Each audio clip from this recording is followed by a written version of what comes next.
Bonjour tout le monde.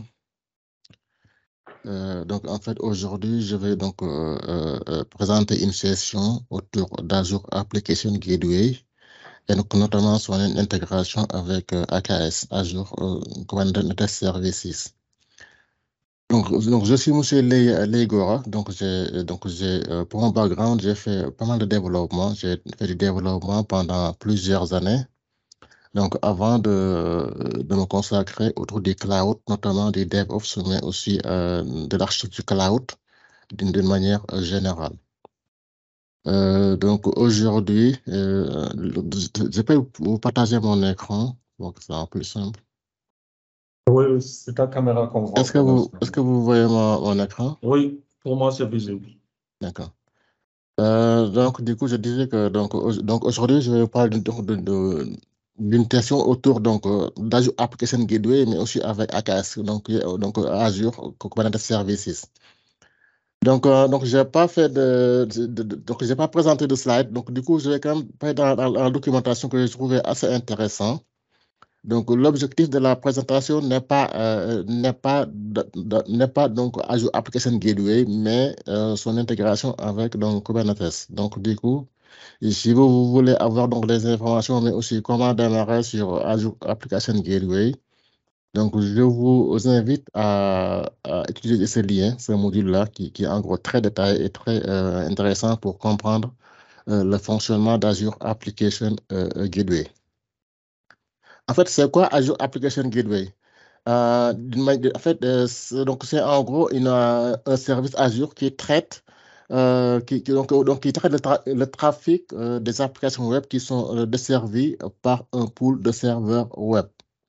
Ça veut dire qu'en gros, quand tu lances une requête, la requête passe par le gateway donc le redirige vers un pool de serveurs. Donc, en gros, les serveurs qui sont disponibles vont traiter la demande.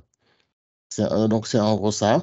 Donc, ce traitement donc, inclut le trafic web, donc équilibre la charge et aussi donc, un aspect de trafic à l'aide d'un pare-feu d'application web.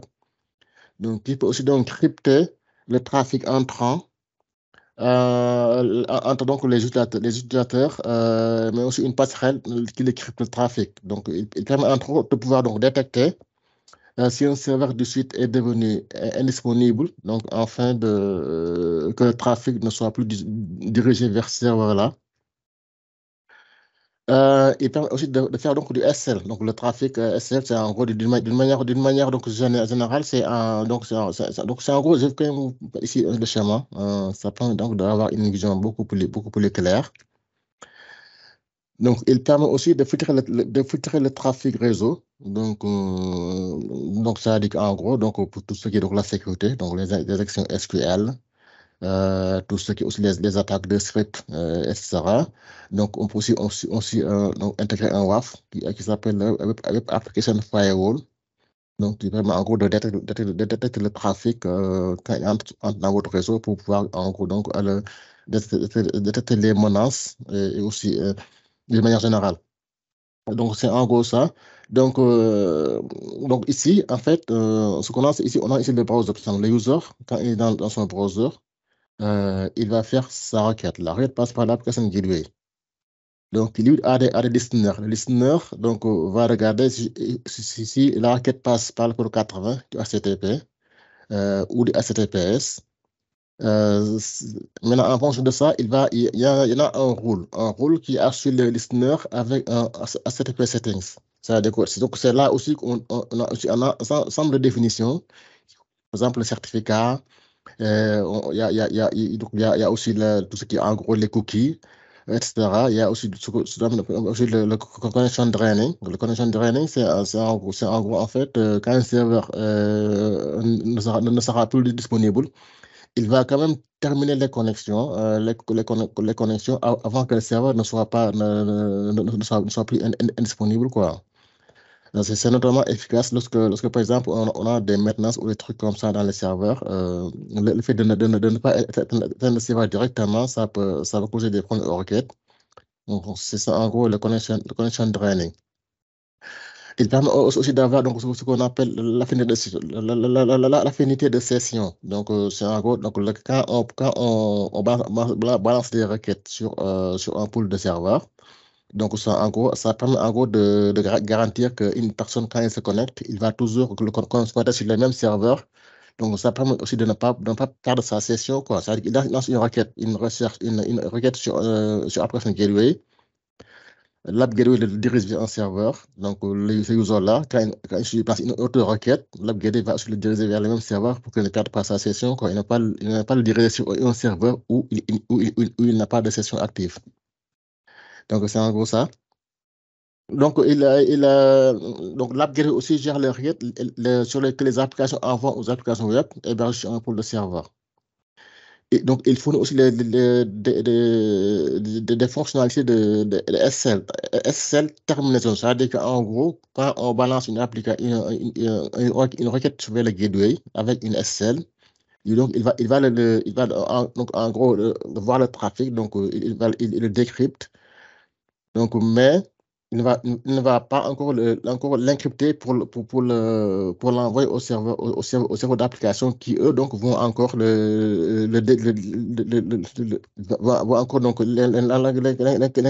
l'encrypter avant de l'envoyer vers la base extra comme ça. Donc, ça permet en gros donc de ne pas surcharger les serveurs avec donc un processus donc, de validation, etc. Donc, du coup, l'app Gateway aussi sous le rôle de SSL, terminaison qu'on appelle en anglais SSL end-to-end request encryption, etc. Donc, là c'est vraiment ça, donc la théorie au niveau au niveau de l'application Gateway. Donc, je vous invite, si donc pour savoir en gros comment ça marche, si vous n'avez pas encore fait ça, de suivre ce link. Donc, ça permet de savoir comment ça marche, mais aussi d'avoir un aperçu du fonctionnement de l'application Gateway. Donc, dans cette session-là, c'est en gros de la démonstration. Donc là, donc maintenant, il s'agit maintenant d'intégrer ça avec AKS, qui est Azure Kubernetes Services. Donc, AKS, c'est quoi? AKS, c'est un service dans Azure dont le rôle principal, c'est en gros donc de faire tourner des conteneurs dans le cloud Azure, donc avec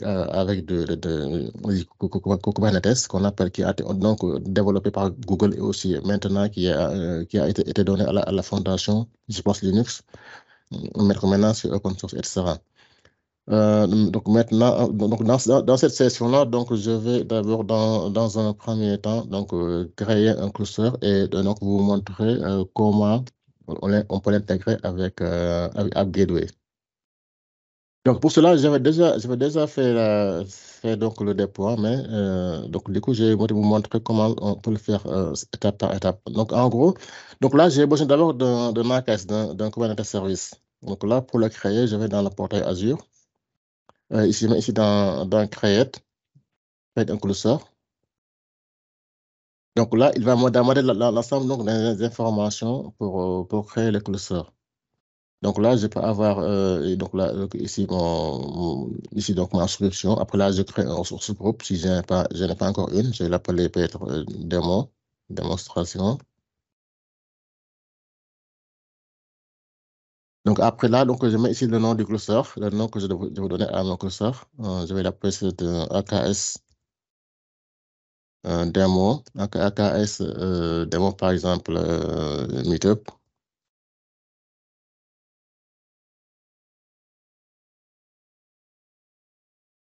Donc là, je choisis la région. Donc la région où je vais héberger mon cluster, je vais prendre de West Europe. Donc ça c'est la région que je prends très souvent.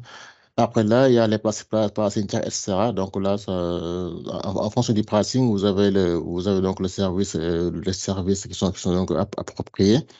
Donc là, ça c'est free, mais je prends comme le standard où je quand même pas mal donc de fonctionnalités pour c'est mentionné. Après là, upgrade automatique, upgrade, etc. enabled. Donc ça permet en gros d'avoir des upgrades automatiques au niveau des clusters. Et là, je choisis mon size. Donc là, c'est encore les machines que l'on met derrière. Donc là, je ne change pas. Ici, le node count. Donc là, en fait, les node count, ça passe donc de 0 à, de 0 à 5 parce que c'est auto-escalé, quoi. Donc, il va quand même créer un virtual scale 7 qui permet en gros de gérer le trafic et de tourner, quoi. Ici, il y a notre pool. Donc là, si j'ai envie d'ajouter une, j'ajoute une. Sinon, je laisse comme ça. Donc, pour l'instant, je laisse la configuration par défaut. Et là, j'ai le networking. Et donc, ici, je peux utiliser Airbag, ou, etc. Ou bien utiliser donc Azure Airbag, ou bien je peux aussi utiliser Azure Airbag avec donc l'AKS qui est aussi Airbag, etc. etc. Donc là, je prends la configuration par défaut. Et là, quand je pars dans la partie networking, donc là, on peut utiliser Kubernetes, qui est la configuration par défaut. On peut aussi utiliser Azure CNI, donc ça permet en gros donc, d'avoir une meilleure gestion de son trafic réseau et aussi de la configuration réseau, etc. Donc pour l'instant, je vais laisser sur Kubernetes. Pour les policies, on peut avoir None ou bien Azure Policy ou bien Calico. Donc, quand je prends Kubernetes, je ne vais pas prendre Azure Policy, mais quand je prends Azure CNI, je vais prendre Azure Policy. Donc là, Azure Policy. Donc là, je vais prendre Kubernetes pour l'instant, qui est la configuration par défaut. Et ici, donc, je prends Calico par exemple. Calico, c'est aussi un service qui permet donc de gérer les trafics réseaux, etc. Donc, pour l'intégration de mon cluster, donc si je veux que mon cluster prenne ces images dans un conteneur registré, donc je vais soit prendre une qui existe ou bien créer une. Donc là, je vais créer une en nouveau, comme ça c'est fraîche. Je vais la parler ACR, démon par exemple, Meetup. Donc je prends la même ressource groupe, Merci Europe, enable admin user, etc. Donc là, je vais prendre peut-être la partie, le partenaire premium. Donc, premium, ça permet aussi de pouvoir le mettre en private, quoi, si je veux. Par exemple, le standard, ça peut être mis à private. Je prends le premium et OK. Maintenant, je suis prêt pour créer mon cluster. Depuis que j'ai créé, et maintenant, je run, je run donc le provisionnement, quoi. Donc, en attendant, donc là, je ne vais pas l'attendre, je vais quand même continuer mon truc sur ma démonstration. Donc là, c'est comment créer un cluster. Je vais désactiver ma caméra pour attendre, je vais activer ma caméra parce que j'ai avoir des problèmes de réseau. Donc là, il est en train donc là, il est en train de créer mon cluster. Maintenant, je vais créer une application gateway. Une application gateway, c'est quoi? Pour le créer, je vais ici dans Azure Application Gateway. Azure Application Gateway, je cherche Application Gateway.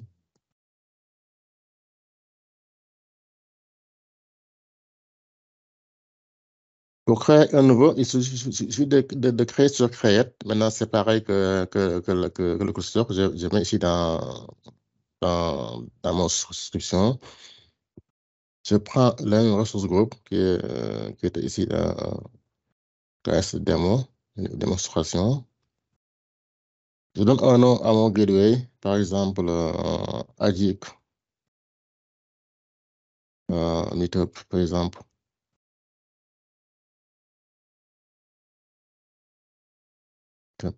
Démo. Et je prends ici ma région qui est West Europe. Et après là, ici en fait, on peut choisir donc l'auto-scaling. On peut partir par exemple de 0 à 10 essences. Je peux aussi choisir une availability zone. Donc ça permet en gros que mon structure soit donc disponible.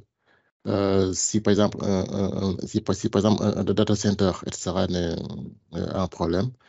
Je peux aussi choisir HTTP2 ou not, donc je mets ça disable par défaut. Donc ici, je fais un network. Donc le network, c'est en gros un VNet dans lequel je place donc mon gateway, quoi. Je vais prendre le même network où j'ai déployé mon AKS, où j'ai déployé mon AKS, donc ça permet en gros de pouvoir les faire communiquer, quoi. Par exemple, s'ils sont tous les deux dans le même VNet, ils peuvent communiquer par défaut. Mais s'ils n'ont pas dans la même VNet, il faudra en fait créer un pairing, quoi. Ça permet aussi le réseau de pouvoir communiquer. Donc, du coup, par contre, il n'est pas encore fini de la créer. Donc là, je peux prendre la même VNet. En fait, je ne vois pas la VNet qui a été créée pour mon cluster parce qu'il n'est pas encore fini de la créer, quoi. Donc pour l'instant, je vais créer la gateway plus tard. Donc, j'en avais fait une ici, ici dans Russell Group. Je vois que c'est celui-là que je vais créer. Donc là, je vais créer un application gateway que j'ai appelé ici. Donc là, l'app gateway, il est là. Donc, quand je vais ici dans configurer. Donc, en fait, ce qu'on met en premier lieu, c'est listener. En fait, par contre, quand je le crée avec AKS, AKS va me créer des listeners par défaut, quoi, des listeners. Donc, c'est lui qui a créé ça, qui a déployé ce listener-là. Listener, donc, lui, il écoute, il est public, il écoute sur le port 80. Donc, en gros, à chaque fois que je balance une requête dans le port 80, il passe par ce listener-là. Ce listener-là, il est associé à un rôle.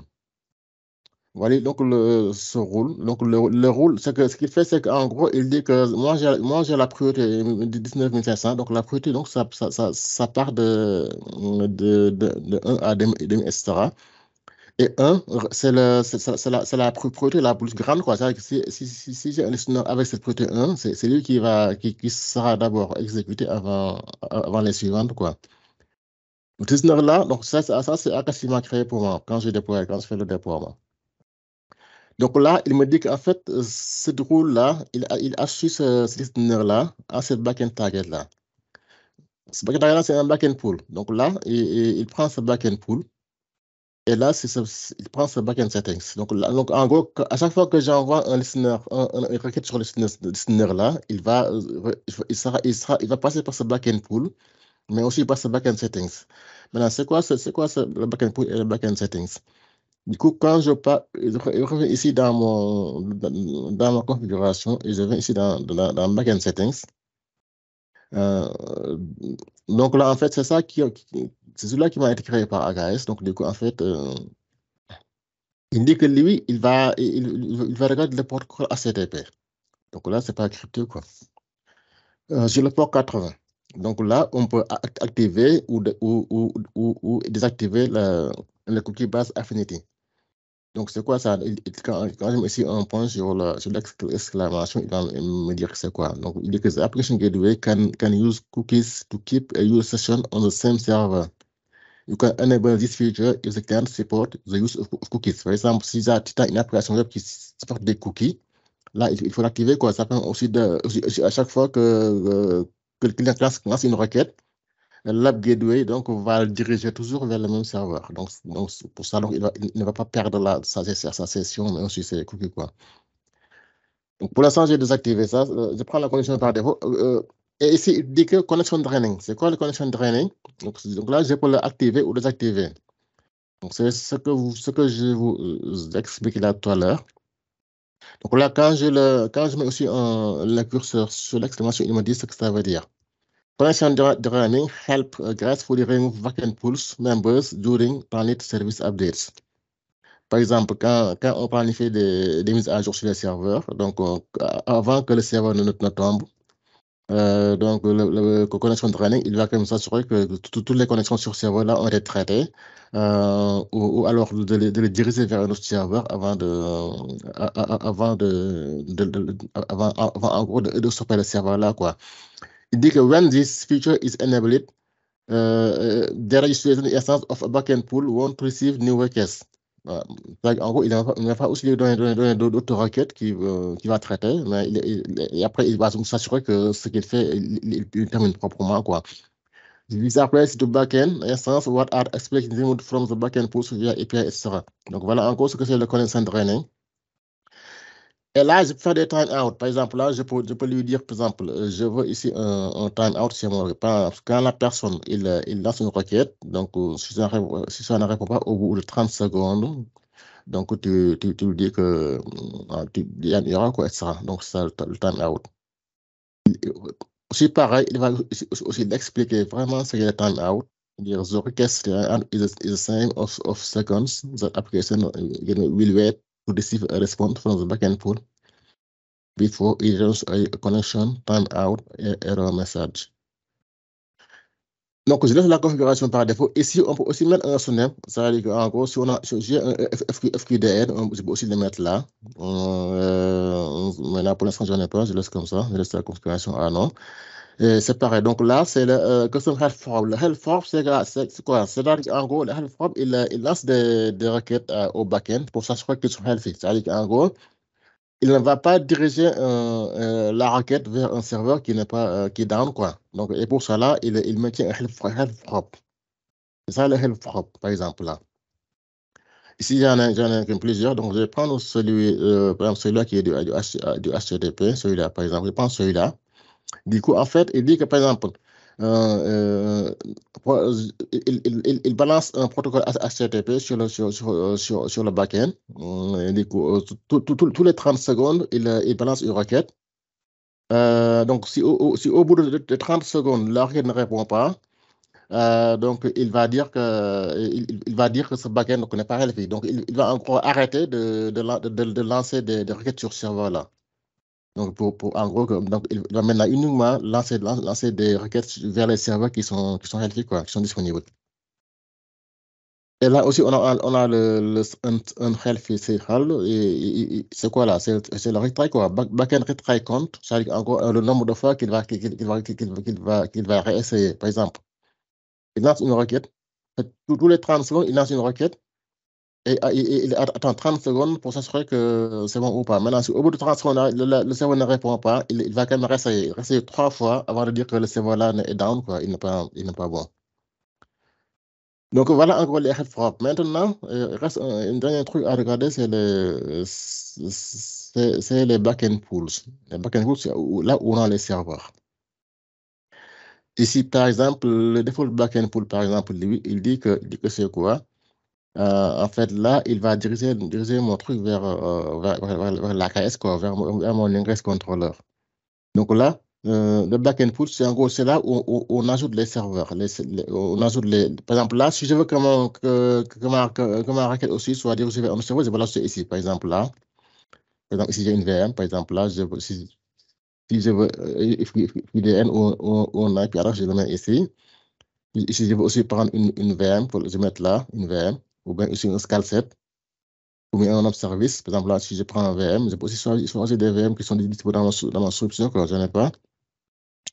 Je peux aussi prendre ici des autres services. Par exemple, là, je prends scalset. Donc là, j'en ai une que j'ai créée ici. Je peux aussi le mettre ici. Donc, si je le mets ici, ça veut dire que aussi, quand je balance une requête, il va aussi pouvoir le balancer sur ce scalset-là.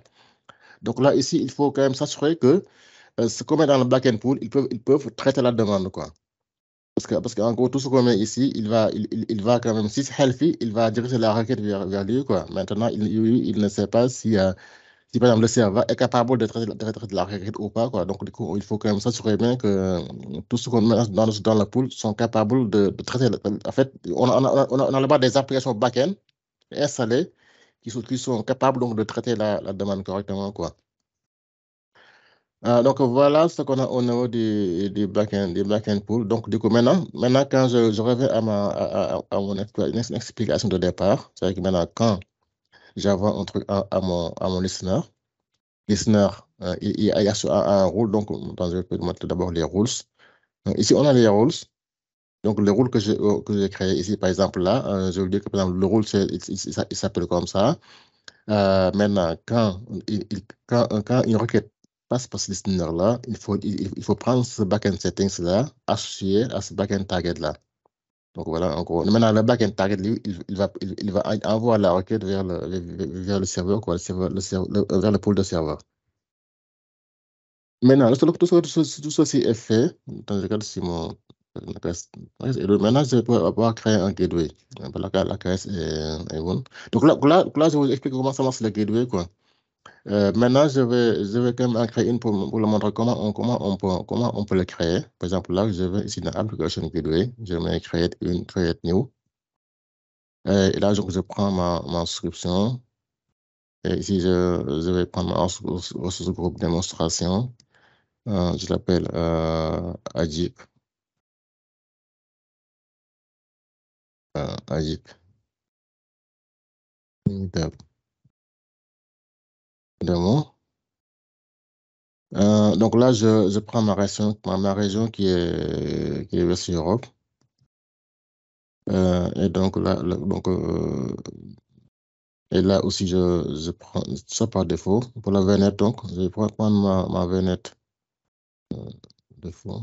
Je le vois pour ma VNet. Bon.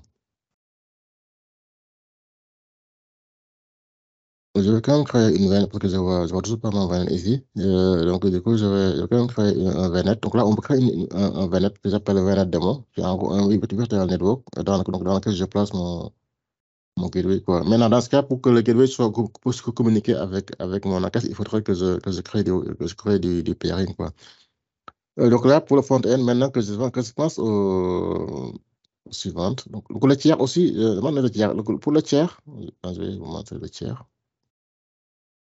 Donc ici, pour le tiers aussi, on prend standard V2. Donc là, ici, on a ici les explications nécessaires. On peut avoir un WAF, et donc Web Application Firewall.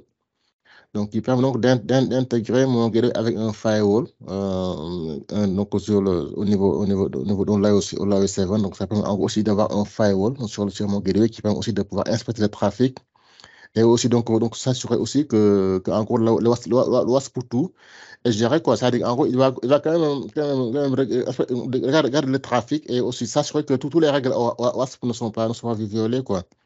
Ça permet aussi d'avoir une protection donc, qui est donc supplémentaire sur mon gars. Donc là, je prends WAF ou WAF2. Si je prends si je prends un WAF2, par exemple, il faut ici choisir une WAF policy, quoi. Donc, là, pour la policy, je prends, par exemple, je crée ici la policy, je prends bot protection, je l'appelle ça, bot policy extra. Donc, voilà en gros comment on crée notre gateway, quoi. Maintenant, je mets sur front-end par défaut. Donc là, je vais créer une adresse IP publique. Donc, c'est en gros l'adresse IP où les requêtes donc les requêtes vont transiter, quoi. Ça peut être aussi privé ou privé public. Donc, par exemple, aussi, on peut aussi le mettre en privé. Donc, ça permet aussi, aussi que le gateway ne soit donc atteignable qu'au sein de votre société, quoi. C'est-à-dire, en gros, ça ne sera pas public sur Internet, quoi. Là, je crée un PIP, un SPP public et statique.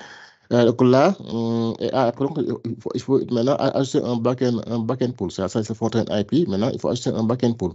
Donc, le backend pool, c'est en gros le pool de serveur. Donc, je vais l'appeler peut-être my pool one. Donc là, c'est là où j'ai mon pool de serveur, quoi, pour le 01. Donc, c'est là où j'ai mon pool de serveur. Donc là, je prends un FDN, etc.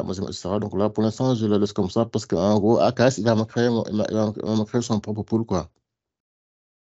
Donc, without targets, mais c'est yes, without targets. Après, au niveau de la configuration, il faut, donc là, j'ai mon foreign IP. Donc là, il faut ajouter un routing rule. Le routing rule, il va assurer le listener vers un backend. Donc là, je ne vais pas le faire maintenant parce que j'ai pas encore de backend. Je n'ai pas encore de backend. Backend. Donc, j'ai mon pool, mais je n'ai pas encore de backend target. Il faut d'abord créer un backend target avant de faire ça, quoi. Avant de faire ça, quoi. Donc, du coup, maintenant, ce que je vais faire, c'est que ici, là, quand j'ai un backend target, un backend pool, donc je l'appelle par exemple, donc en fait, j'avais déjà un backend pool. Ce qu'il faut créer, c'est un backend settings, quoi.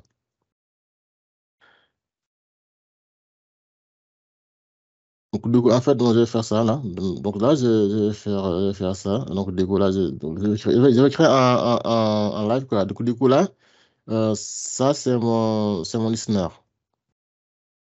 Donc là, je vais créer un listener. Donc le rôle, je vais l'appeler aussi rôle 1, rôle 01. Et donc la priorité, peut être 200.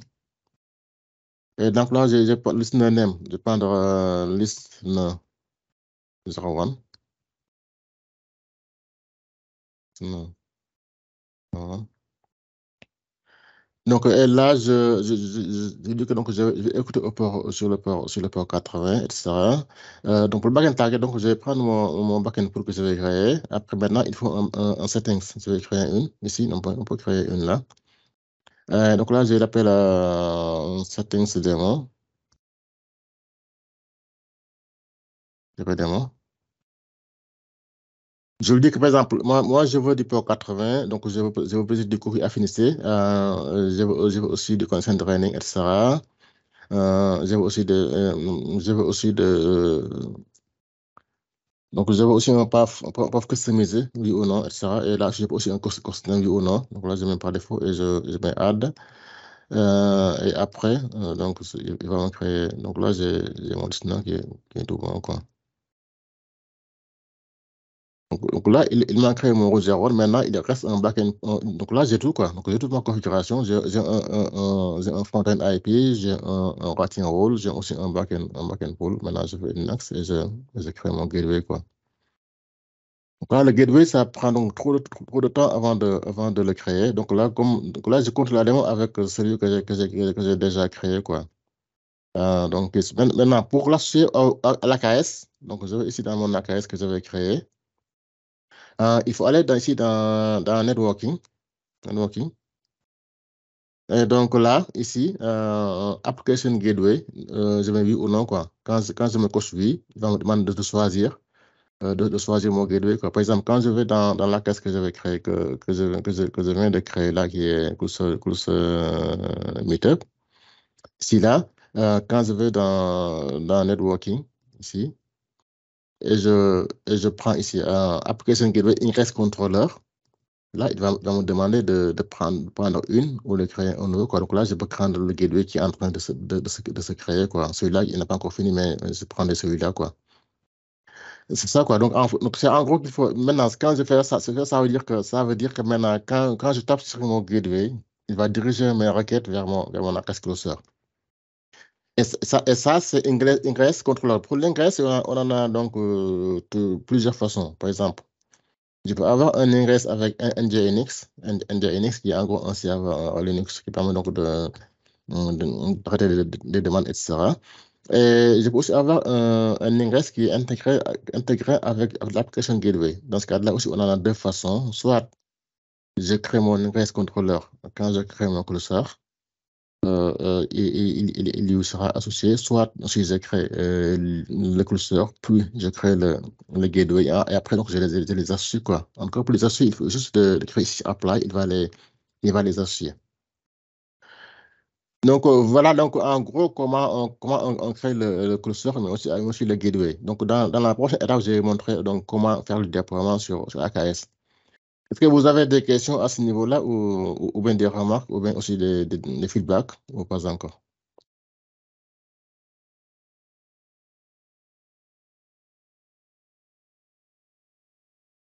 Oui, oui, Gora, moi j'ai une question Hmm?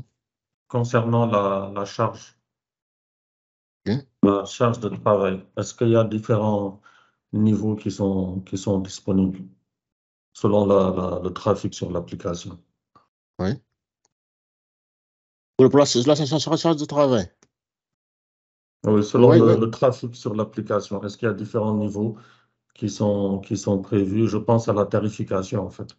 Ouais, ouais, ouais, ouais, dans le niveau, en fait, c'est au niveau du passing tiers, quoi, au niveau du tiers. Par exemple, quand je le crée, par exemple, ici, au niveau du tiers, donc c'est là Mhm. où il y a une différence de tarification, quoi. Mais après, en fait, ici, au niveau du tiers, par exemple, ici, le tiers, ici, il y a ici un grand niveau de différence de tarification. Par exemple, quand je prends le WAF 2, je vais payer beaucoup plus cher que ce que je fais quand en WAF ou standard.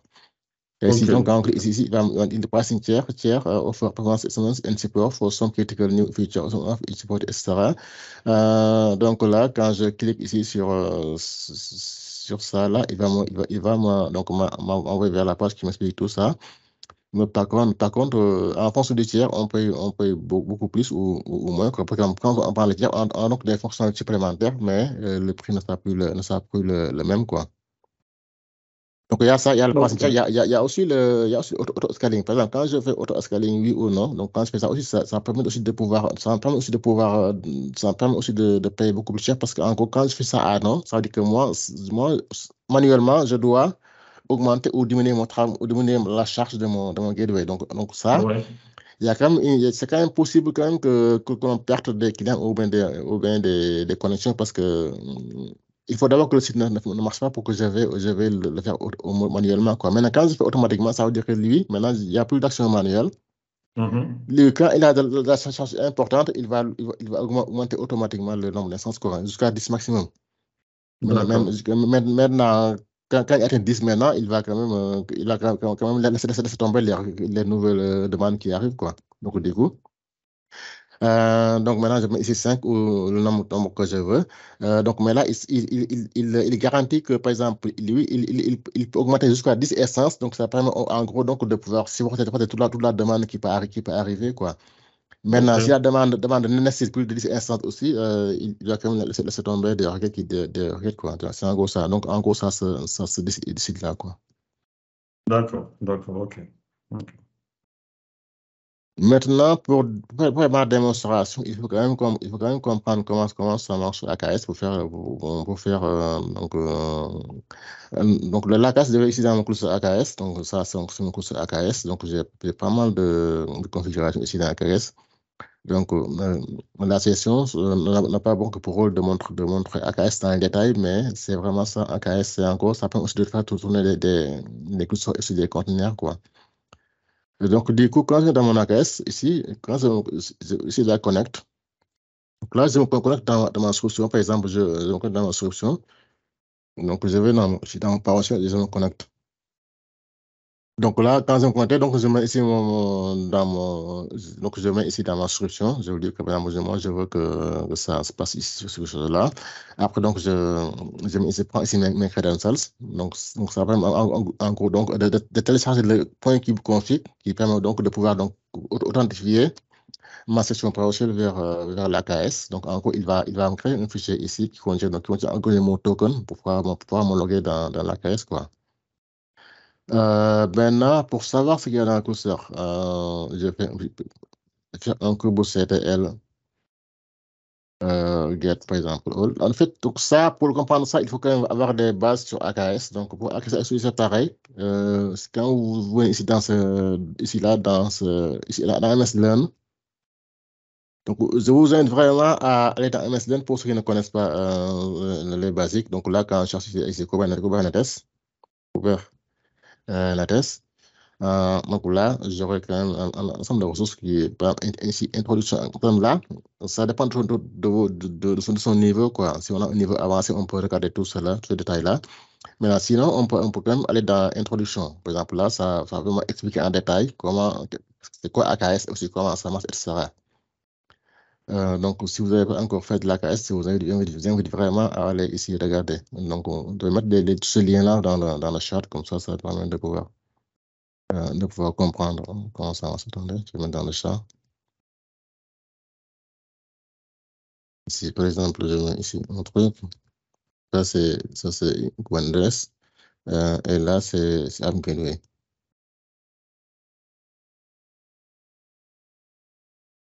Donc, Kubernetes, OK. Et ça, c'est Application Gateway.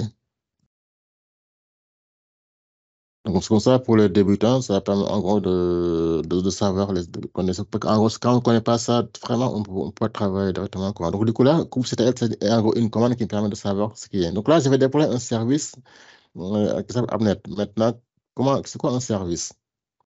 Un service, c'est ça. C'est ici mon déploiement, mon fichier de site de déploiement sur AKS, par exemple, là. Voilà ce que voilà donc mes trois fichiers de configuration. Le premier fichier, il me déploie, donc il me déploie un port. Il s'appuie sur une image d'exemple cet exemple-là que j'ai pris sur le web, par exemple, quand tu vas ici et tu cherches. Donc, c'est une image qui est publique, quoi. Donc en gros, la classe, il va télécharger cette image-là. Donc là, je le trouve pas. Je vais ici dans Google.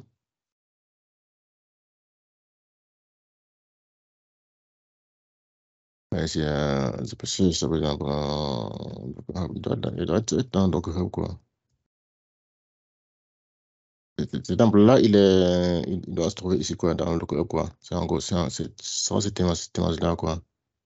Donc, du coup, en fait, donc, il est public. Donc, du coup, en fait, la classe va se connecter sur ça pour télécharger et faire son travail. Maintenant, si je veux que ça soit privé, l'image là, je dois le pousser dans mon ACR. Donc, ça permet, en gros, dans cette session, je vais vous montrer comment la pousser dans l'ACR, mais si je veux que ça soit vraiment privé, il faudrait le mettre ici, l'image, quoi, dans l'ACR, quoi, dans l'ACR que j'ai créé là, par exemple, ce sera ici. Euh, ce groupe, c'est ça. Euh, En fait, donc, si je veux vraiment que ça soit privé, il faut le mettre ici dans cette ACR là. Et ici, donc, dans la repository, c'est là où il faut pousser l'image, quoi. Donc, pour la démo, pour faire rapide et simple, donc l'image elle est publique, donc elle est dans Docker Hub. Donc, du coup, maintenant, c'est ça. Donc là, c'est en gros ça, un fichier de déploiement de l'AKS. Donc là, si vous n'avez pas compris comment se fait cette configuration-là aussi, il faudrait quand même suivre le tutoriel dans MSDN pour maintenant comprendre en détail comment on fait un déploiement, c'est quoi un pod, etc. Donc ça, il va me déployer un pod avec cette image-là. Donc là, sur le port 80, etc., protocole TCP. Et là, donc, c'est un service, ça permet en gros de pouvoir, d'avoir une application qui se base sur ce port-là, quoi. C'est en quelque sorte un service. Donc, du coup, ce service-là, il va prendre ce secteur-là. Donc, lui, c'est le secteur app, ASP.NET app. Ça veut dire que lui, il va quand même se baser sur ce label-là, quoi. Il va chercher tous les ports qui ont ce label-là. Et maintenant, il va diriger le trafic sur le port 80 sur ces ports-là, quoi. Donc là, c'est le port 80, un protocole TCP. Voilà, donc là, quand je déploie ces deux fichiers-là, donc je vais quand même le killer le déploiement. Par exemple, je vais quand même killer ça pour faire un nouveau déploiement. C'est le coupe CTL, delete, euh, coupe CTL, delete, .f. Point. Donc là, il va donc me supprimer tout ce qui se trouve sur ce fichier-là, quoi. Par exemple, quand je fais ça, donc j'ai plus ça. Donc en gros, ça, il va donc me supprimer tous les déploiements qui sont sur ce fichier-là, quoi. Maintenant, quand je fais donc apply, apply-f, il va me créer, donc, du coup, tout ce déploiement qui se trouve dans ce fichier-là, quoi. Donc là, j'ai le service qui s'appuie sur ce pod-là. Maintenant, en bas, j'ai mon ingress controller. L'ingress, c'est quoi ça? C'est ça, l'ingress controller. Donc ça, c'est un ingress controller. Donc lui, il donc déploie à l'intérieur de mon cluster. Et ce qu'il fait, c'est qu'en gros, il va se baser sur cette application gateway. Maintenant, il va prendre les requêtes qui sont passées par le gateway, mais maintenant, il va les diriger vers les ports. Donc, il dit que maintenant, si j'ai un path qui est comme ça, il appelle le service que j'ai déployé ici, là, quoi. Donc là, je vais quand même le déployer pour montrer comment ça marche. Maintenant, je fais ici un coupe CTL, apply-f, apply. Quand je fais ici apply-f point, il va appliquer un déploiement sur tous les fichiers qui sont dans le dossier courant. C'est quoi dans mon dossier courant? Dans mon dossier courant, c'est ça, quoi. Quand je fais ça, par exemple, là, j'ai ici ce fichier-là, quoi, ASP.NET YAML. Donc, en gros, quand je fais ça, il va appliquer le déploiement sur ce fichier-là, parce que c'est lui seul qui est dans ce dossier-là, quoi. S'il y en a d'autres aussi, il va créer un déploiement vers les autres. Mais là, pour l'instant, il va créer un déploiement uniquement sur ce fichier-là. Est-ce que vous êtes apply-f.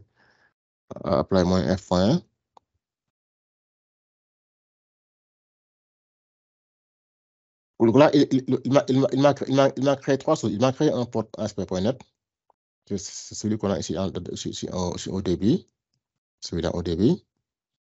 Après, il m'a créé un service ASP.NET, c'est celui qui est au début là. Donc, en gros, en fait, quand je mets ici des séparateurs, ça permet d'avoir tout dans le même fichier. Donc, ici, je pourrais avoir trois fichiers avec des bouts, mais comme c'est pas long, je mets tout dans ce fichier, quoi. Maintenant, pour mettre dans un fichier, il faut mettre ce séparateur-là, quoi. Donc, pour les mettre dans le même fichier, il faut prendre ce séparateur-là, quoi. Et il m'a créé un dernier mon ingress controller, ok, aussi le dernier fichier. Maintenant, pour savoir ce qui a été déployé, je peux mettre ici mon je vais ici mon kubectl. Je vais mettre mon kube ctl get all, par exemple. Là, donc là j'ai ici mon service. Donc ici j'ai pas de namespace, donc là ici j'ai ici mon service, j'ai ici mon truc. Donc il va me créer ça, il va me dire, il va me donner toutes les options là. Maintenant, quand je coupe ctl get ports, il m'indique le port qui a été créé ici. Bon, c'est un peu comme le langage naturel, quoi. Après, je coupe ctl get service. Il montre le service qui a été créé, celui-là. Donc maintenant, pour s'assurer que tout va bien, donc mon port doit être en running.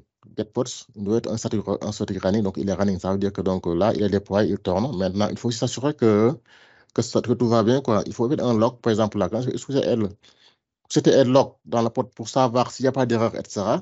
Par exemple, là, il peut être en running, mais quand il reçoit une requête, il ne va pas le traiter parce qu'il y a un problème derrière, quoi. Il peut faire un log, par exemple, c'était logs, et je donne le nom du pod. Donc là, c'est un log. Donc là, je vois bien dans un log qu'il n'y a pas de problème, quoi. Donc là, il peut quand même te prendre des requêtes. Maintenant, c'est quoi mon ingress? Donc là j'ai mon service et mon pod. Donc, quand le service reçoit une demande, quand je fais ici, le get service, par exemple, lui il demande sur le port 80. Quand mon service reçoit une demande sur le port 80, avec ce type-là, donc il va quand même traiter la demande vers le port qui a ce label, quoi. Maintenant, je fais quoi? Maintenant, c'est quoi mon ingress? Quand on fait ici, le get ingress. Donc, c'est ici mon ingress controller. Donc, c'est lui donc, qui va prendre les requêtes au niveau du gateway et qui va maintenant les diriger vers les ports, quoi. Pour savoir ce qu'il y a dedans, je fais ici je vais ici le prendre le nom d'ingress et je fais ici un CDS, mais je coupe CTL. Describe ingress, describe ingress. Mon ingress control, c'était quoi? Donc, moi, c'est quoi le nom d'ingress? C'est ASP.NET. Pourquoi j'ai pas collé là? C'est bizarre là. ASP.NET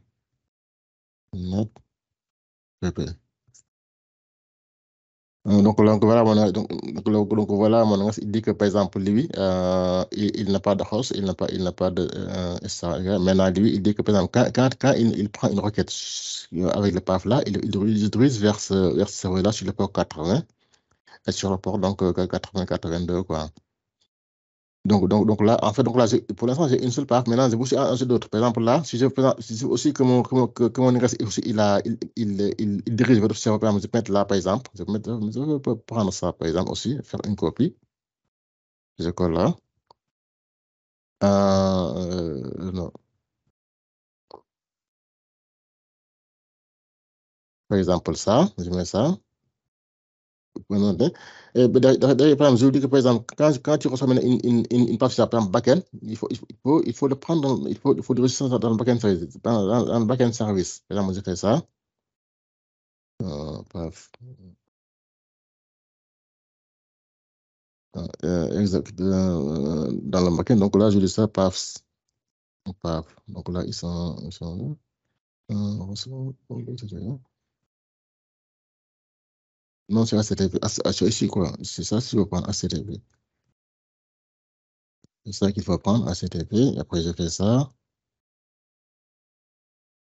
Donc, du coup, là, je dis que quand maintenant, tu reçois une requête dans le pass backend, là, donc là, tu appelles mon backend service. Si je mets le service app, tu peux même tirer très backend. Donc là, quand il reçoit une requête au niveau du gateway dans lequel j'ai un SAS backend, il va diriger vers backend. Maintenant, quand je mets la home, il dirige vers le front-end, quoi. Ça peut être comme ça. Maintenant, quand je vais dans mon gateway, que j'avais créé là, c'est lequel? C'était celui-là. Et quand je visite quand je prends l'adresse IP, et je fais ça, je le mets dans mon browser. Et là, donc, je vois bien que lui, il va appeler mon curseur. Mon curseur, donc là, ce que j'ai affiché ici, c'est le service, ici, là, quoi. C'est le service qu'on a ici. Donc, voilà en gros comment on est intégré Application Gateway vers Agic. Maintenant, je peux aussi aller dans mes logs, par exemple, là, kubectl, donc je fais là, par exemple, kubectl get pods. J'ai ce pod là. Donc là aussi, on peut aussi mettre dans un log. Donc, on va voir ce que ça donne. Et je mets dans un log. Donc, je vois ici, en fait, il dit qu'il n'a pas pu le rediriger vers cet TPS port. Il y a ça, quoi. Donc maintenant, il a fait la demande, quoi. Il a fait la requête. Pour cette get pods, etc. Donc voilà en gros ce que je voulais vous montrer sur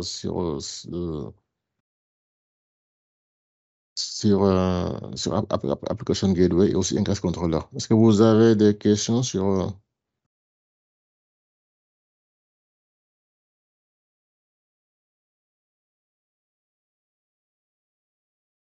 Oui, il y a quand même de server. Ok, ça comme ça, c'est comme bien expliqué par... Pour ceux qui veulent poser des questions, les micros sont activés. Vous pouvez poser votre question oralement. Non, en fait, ouais, c'est ça. Donc, il y a Bassirou Barry qui demande si on recommande de mettre Application Gateway avec AKS, oui. Ça, quand même, c'est recommandé. Par contre, l'app Gateway en fait, l'ingress là que je viens de vous montrer là, qui est inclus avec l'AKS. Donc là, c'est pas vraiment évolué, quoi. C'est pas vraiment très évolué. On peut avoir aussi des problèmes. Donc, c'est pour beaucoup d'entre eux, il prend NX Ingress. Je vais de vous montrer ça dans un prochain meetup, mais pour ce meetup-là, je prends donc. Maintenant, si on veut faire un truc simple et rapide à déployer, ça c'est la meilleure façon, quoi. Par contre, si on veut un truc très complexe, donc là, il y a des limites, quoi. Parce que là, c'est un nouveau service, il y a des limites. Donc, la meilleure façon, c'est d'utiliser en gros NGINX Ingress Controller NGINX. Je vais mettre le lien ici, par exemple. Ingress Controller NGINX. C'est lui qui est vraiment le plus évolué qui est encore, qui est encore le plus évolué pour faire ça, quoi. Je montre ici, là. Ingress Controller. Mais il est quand même recommandé donc d'avoir son adresse avec un gateway. Le gateway, ça permet, en fait, donc ça permet d'avoir un adresse privée. Lui, il est privé. Maintenant, le gateway, lui, il est public. Donc, du coup, c'est lui qui reçoit les requêtes. Donc, lui, il peut gérer les demandes, il peut gérer aussi la sécurité, il peut gérer la sécurité, etc. En fait, donc là, on a un seul point d'entrée qui est le gateway. Donc, c'est lui donc, qui transfère les requêtes vers la case qui est privée. Mais par contre, maintenant, si on ne fait pas ça, on sera obligé donc d'exposer la case. Ok, merci beaucoup pour la réponse. Exactement. Voilà. Donc voilà, en gros, donc j'ai vu que vraiment à bien expliquer l'ensemble des services, des services au niveau de l'accès, etc., aussi des gateways. Donc là, ça prend envie de comprendre comment ça marche dans le détail, quoi. Voilà, ici, il y a ces choses. OK.